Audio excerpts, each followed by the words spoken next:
আসসালামু আলাইকুম ওয়া রাহমাতুল্লাহি ওয়া বারাকাতুহু। একজন ব্যক্তি প্রশ্ন করেছেন যে ঈমান কাকে বলে আর কি কি কারণে ঈমান নষ্ট হয়ে যায়। তো এই প্রশ্নের জবাব ফতোয়া দারুল উলুম ওয়াকফ খণ্ড নম্বর 1 পৃষ্ঠা নম্বর 80 আর 81 মধ্যে লেখা হয়েছে যে হাদিসের মোতাবিক ঈমান বলা হয় দিলের দ্বারা বিশ্বাস করা এবং মুখের দ্বারা স্বীকার করার নাম হলো ঈমান।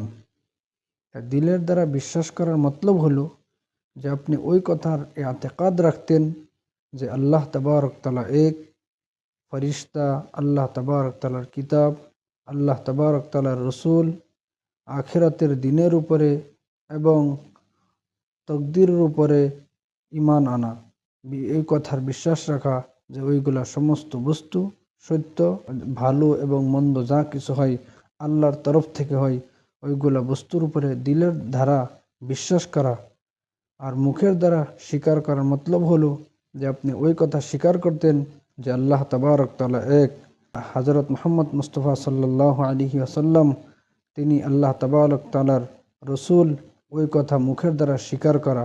যদি কোনো ব্যক্তি ওইগুলা বস্তুর থেকে যে কোনো একটা বস্তু যে ইনকার করে, না মানে, তো ওই ব্যক্তি মুমিন হবে না, ওই ব্যক্তি কাফির হয়ে যাবে।